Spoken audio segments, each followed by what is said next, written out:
System को strong करने के लिए क्या क्या अपनी डाइट में चेंजेस करते हैं और हम कौन सी प्रोटीन जो है वो हम ले नहीं सकते, उसके बारे में हम पढ़ेंगे।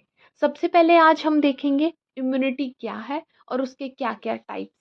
इसके बाद में आपसे आपके इम्यून सिस्टम को स्ट्रॉन्ग करने के लिए कौन कौन से प्रोटीन डाइट जो चार्ट है वो डिस्कशन करूँगी अपनी नेक्स्ट वीडियो में। सो आप मेरे साथ बने रहिए। मैं हूं आपकी अपनी Shweta. So let's start with today topic. So आप सबको पता है कि इम्यूनिटी क्या है। अगर आपका इम्यून सिस्टम जो है वो एकदम हेल्दी है और स्ट्रॉन्ग है, आपके एंटीबॉडीज में उतनी क्षमता है आपके वायरसेस से लड़ने के लिए, तो आपका इम्यून सिस्टम जो होगा वो स्ट्रॉन्ग होगा। बट अगर आप बहुत ही जल्दी बीमार पड़ जाते हैं, माना कि ठीक है, तो इसका मतलब आपका इम्यून सिस्टम क्या है, वीक है। और आपके जो एंटीबॉडीज हैं वो फॉरेन पार्टिकल से, फॉरेन सब्सटेंसेस जो वायरस बैक्टीरिया आपके पे अटैक करते हैं, उनसे लड़ने की उनकी क्षमता बहुत कम है। और जब वो कम है इसका मतलब वो हमारी बॉडी में आकर हमें इन्फेक्शन कॉज करेंगे और हमारी एंटीबॉडीज़ जो हैं वो उनके साथ लड़ नहीं पाते। सो इसी इम्यूनिटी में आते हैं टू टाइप्स, अडेप्टिव इम्यूनिटी और इनेट इम्यूनिटी। अडेप्टिव इम्यूनिटी के भी फर्दर टू टाइप्स हैं, that is natural and artificial immunity. In natural immunity passive, जिसको कि मैटरनल इम्यूनिटी भी बोला जाता है, और एक्टिव में जो इन्फेक्शन कॉज करने वाले, थ्रू इन्फेक्शन के साथ होने वाली जो है वो आती है एक्टिव में। आर्टिफिशियल में आती है हमारी पैसिव में, जिसमें एंटीबॉडी ट्रांसफ़र के थ्रू इम्यूनाइजेशन की जाती है। और एक्टिव में आती है या फिर उसको वैक्सीन से जो है इम्यूनाइज किया जाता है। सो इसी के साथ हम स्टार्ट करते हैं इम्यूनिटी से। सबसे पहले देखते हैं कि इम्यूनिटी है क्या। Immunity is defined as the state of resistance.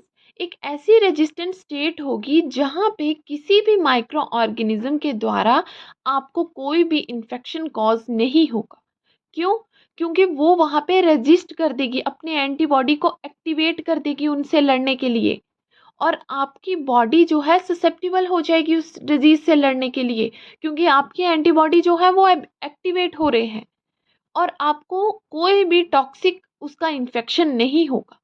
जब आपकी बॉडी को किसी भी आउटसाइड के इन्फेक्शन से बचा के रखती है, तो उस चीज़ को बोला जाएगा आपका इम्यून का स्ट्रॉन्ग होना। आई होप ये अभी तक आपको समझ आया होगा। इसी के साथ अगर हम एग्जाम्पल में देखें कि किसी भी पर्सन को जेनेटिक डेफिशिएंसी है ग्लूकोज 6 फॉस्फेट डिहाइड्रोजिनेज की, ठीक है, और वो रेजिस्टेंट है मलेरिया से, क्योंकि उसमें डेफिशिएंसी है, तो इसका मतलब उसकी बॉडी रेजिस्टेंट है मलेरिया से, उसकी बॉडी में मलेरिया नहीं हो पाएगा। तो ऐसा इंडिविजुअल जो है वो प्लाज्मोडियम जो है उससे भी इम्यून होगा। क्यों? क्योंकि मलेरिया कौन कॉज करता है? प्लाज्मोडियम बाइवेक्स।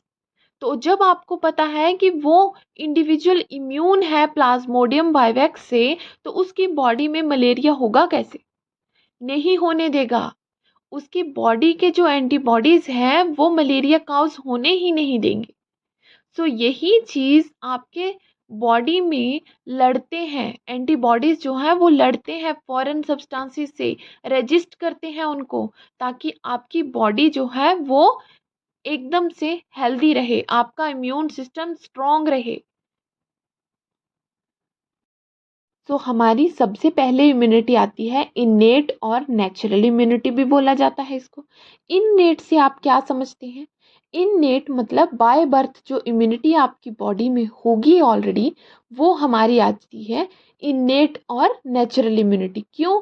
क्योंकि जब भी आप बॉर्न होते हैं तो कुछ माइक्रो ऑर्गेनिज्म से लड़ने के लिए आपकी बॉडी तैयार रहती है।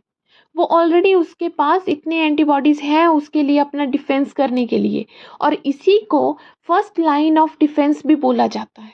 इसमें आते हैं आपके एग्जाम्पल जैसे कि स्किन होगी, म्यूकस मेम्ब्रेन होगी, फेगोसिटिक सेल होगी। कुछ सेल जो है वो मतलब अपने ही सेल को तोड़ देंगे। क्यों? क्योंकि वो आपकी बॉडी के इम्यून सिस्टम को स्ट्रॉन्ग करेंगे। तो ऐसी जो इम्यूनिटी आती है वो आपकी आती है इनेट और नेचुरल इम्यूनिटी।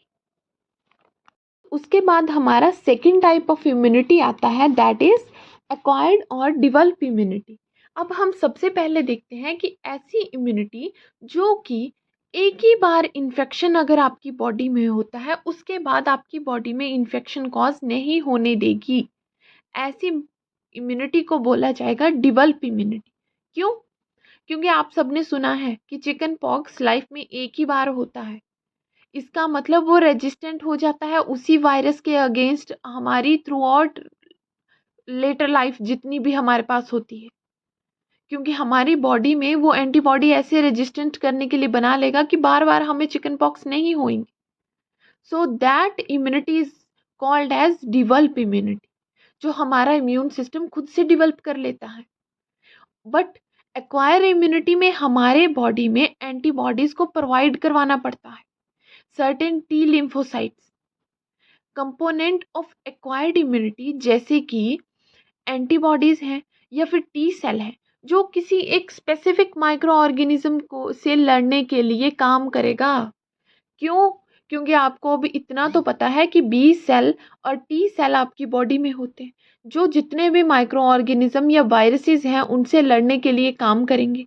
तो अगर आपकी बॉडी में ये सेल जो एंटीबॉडीज हैं वो नहीं बनेंगे तो उनसे कौन लड़ेगा? इसका मतलब आपको बार बार वो डिजीज लगती जाएगी। ठीक है, तो उसके लिए हम स्पेशल वैक्सीन लेते हैं जो कि हमारे इन टी सेल को एक्टिवेट करेंगे ताकि वो स्पेसिफिक उसी माइक्रो ऑर्गेनिज्म के लिए काम करे और वो हमारी बॉडी पे जो भी डिजीज कॉज करने या टॉक्सिक इफेक्ट डालने उससे पहले उसको ख़त्म कर दिया जाए। ऐसी इम्यूनिटी को बोला जाएगा एक्वायर्ड इम्यूनिटी। और किसी भी स्पेसिफिक अगर माइक्रो ऑर्गेनिज्म के लिए कोई इम्यूनिटी हमारी बॉडी में प्रोवाइड कराई जाती है, then it is also known as specific immunity. I hope you understand both immunity, innate and acquired immunity, and also develop immunity. उसके बाद आते हैं करेक्टरिस्टिक ऑफ एक्वायर्ड इम्यूनिटी। तो अभी आप देख रहे हैं कि इनेट और एक्वायर्ड इम्यूनिटी दोनों देख रहे हैं डायग्राम में, बट एक्वायर्ड के हमने करेक्टरिस्टिक क्यों रखे हैं? क्योंकि that is more important then इनेट। Because इनेट जो है वो हमारी बॉडी के द्वारा ही वो हमारी ऑलरेडी प्रेजेंट होते हैं, बट जो एक्वायर करते हैं वो एक स्पेसिफिसिटी के साथ काम करता है। क्यों? क्योंकि अभी हमने पढ़ा कि जिस माइक्रो ऑर्गेनिज्म पे उसको अपनी बॉडी को बचाना होता है उसी के लिए वो स्पेसिफिक वैक्सीन जो है प्रोवाइड किए जाते हैं, एक्वायर कराए जाते हैं हमारी बॉडी में। देन इसका मतलब क्या हुआ? वो स्पेसिफिसिटी स्पेसिफिक जो है वैसे ही काम करेगा। उसके साथ सेल्फ और नॉन सेल्फ रिकॉग्निशन, मतलब कि वो या तो खुद ही सेल्फ रिकॉग्नाइज कर लेगा या फिर कई बार होता है किसी माइक्रो ऑर्गेनिज्म का अटैक जो है वो सेल्फ रिकॉग्नाइज नहीं कर पाता। तो इसके लिए आपको किसी भी डॉक्टर की या मेडिसिन की हेल्प लेनी पड़ती है। ठीक है, इम्यूनोलॉजिकल मेमोरी मतलब हमारे इम्यून सिस्टम में उसकी अपनी एक मेमोरी है। अगर कोई भी माइक्रो ऑर्गेनिज्म रिपीटेड टाइम उसको अटैक करेगा तो वो अपनी मेमोरी में उससे लड़ने के लिए उन एंटीबॉडीज को बनाता रहेगा, क्योंकि उसने ऑलरेडी उनके लिए अपनी बॉडी में जो है वो सेल्स बना के रखे होते हैं। डाइवर्सिटी मतलब डिफरेंट सेल, अलग किसी भी तरीके का वायरस हो सकता है, माइक्रो ऑर्गेनिज्म हो सकते हैं, आपकी बॉडी में इन्फेक्शन कॉज करने वाले माइक्रो ऑर्गेनिज्म हो सकते हैं, डिफरेंट डिफरेंट। उनसे लड़ने के लिए आपकी बॉडी में जितने भी इम्यून जो है इम्यूनिटी प्रोवाइड की जाती है या एक्वायर कराई जाती है through vaccination, that is known as in diversity. So I hope अभी तक जितना आपको समझाया वो आपको अंडरस्टैंड हुआ हो। अभी तक हमने एक्वायर्ड और इनेट इम्यूनिटी कंप्लीट कर ली। अब हम एक्वायर्ड इम्यूनिटी के टाइप्स पढ़ेंगे, जिसमें आता है एक्टिव इम्यूनिटी और पैसिव इम्यूनिटी। एक्टिव इम्यूनिटी जो है उसमें होस्ट जो है वो खुद ही प्रोड्यूस करता है एंटीबॉडीज को, और जब अपनी बॉडी में खुद ही एक्टिवेट करेगा वो एंटीबॉडीज को, then it is known as active immunity. और इसके 2 टाइप्स होते हैं, आर्टिफिशियल एक्टिव इम्यूनिटी और नेचुरल एक्टिव इम्यूनिटी। अब जो खुद ही प्रोड्यूस करेगा एंटीबॉडी में, उसमें आर्टिफिशियल एक्टिव इम्यूनिटी कौन सी होगी? जिसमें कि आर्टिफिशियली वैक्सीनेशन के थ्रू उसको इम्यूनिटी प्रोवाइड की जाएगी, क्योंकि वहाँ पे उसकी इम्यूनिटी जो इम्यून सिस्टम है वो उसके लिए किसी भी माइक्रो ऑर्गेनिज्म के अगेंस्ट जो है वो एंटीबॉडी प्रोड्यूस नहीं कर पा रहा और उसको वैक्सीनेशन देनी पड़ रही है, तब वो आएगा हमारा आर्टिफिशियल एक्टिव इम्यूनिटी के अंदर। ऐसे ही नेचुरल एक्टिव इम्यूनिटी है। तो नेचुरल वाई जो अपना इन्फेक्शन होता है, कई बार होता है आपकी बॉडी में, आपको मतलब कोई भी इन्फेक्शन हुआ छोटा सा, ठीक है, माना कि पेट में इन्फेक्शन हो गया, बट आपकी पेट में ही ऐसे सेल्स होंगे जो उससे लड़ने के लिए काम करेंगे, वो नेचुरली ही उस इन्फेक्शन को रिमूव कर देंगे। That is known as natural active immunity. After that second immunity is passive immunity. जब आपके होस्ट जो है वो अपना एंटीबॉडी को प्रोड्यूस नहीं करेगा, then it is known as passive immunity. और ऐसे होस्ट को या ऐसे पीपल को या ह्यूमन को एंटीबॉडी जो है थ्रू वैक्सीनेशन प्रोवाइड करानी पड़ती हैं। सो इसके भी 2 टाइप्स हैं, that is natural passive immunity and artificial passive immunity. अब नेचुरल पैसिव इम्यूनिटी में आता है कि आईजीजी एक ऐसी एंटीबॉडी है जो मदर के प्लेसेंटा को क्रॉस करके फिटस को बचाएगी। क्यों?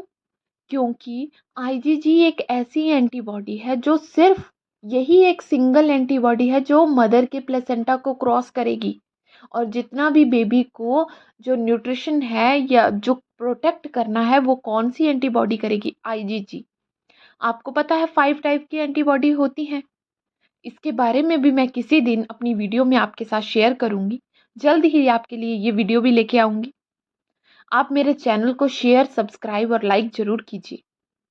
इसी के साथ आर्टिफिशियल पैसिव इम्यूनिटी आती है, जो कि परफॉर्म करती है कि एंटीबॉडी को इंजेक्ट करना पड़ता है इम्यूनिटी देने के लिए। जैसे कि अगर आपको किसी वेनेमस स्नेक ने अगर काट लिया, देन आपको क्या चाहिए?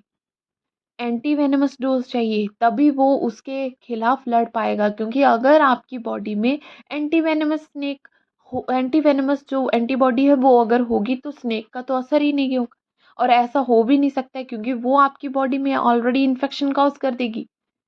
जब तक आपकी बॉडी में कोई पॉइजनस चीज़ नहीं जाती, तो उसके लिए आपको एंटी वेनेमस या एंटीबॉडीज बनाने की क्या ज़रूरत है? इसका मतलब जब आपको किसी वेनेमस चीज़ ने जब भी बाइट करा है, देन ही आपको एंटी वेनेमस जो एंटीबॉडीज है उसकी ज़रूरत पड़ेगी। जैसे कि रेबीज़ वैक्सीन है, तो उसके लिए आपको एंटी रेबीज़ एंटीबॉडी की ज़रूरत पड़ेगी। इसीलिए आपको इंजेक्शन लगते हैं 5 या फिर 7, आई होप, आई थिंक। तो इसीलिए एंटी रेबीज़ की एंटीबॉडी भी आपको वहाँ पे चाहिए। तो ऐसी जो एंटीबॉडीज़ प्रोवाइड कराई जाएंगी वो आएंगी आर्टिफिशियल पैसिव इम्यूनिटी के अंदर।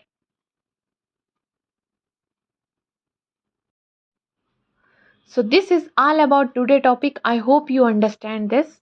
अभी तक हमने एक्टिव, पैसिव, इनेट और अडेप्टिव इम्यूनिटी के बारे में पढ़ लिया है। नेक्स्ट वीडियो में मैं आपके साथ इम्यूनोलॉजी का एक नया टॉपिक लेके आऊँगी। Till then work hard, work for your dreams, like, share and subscribe my channel. Thank you.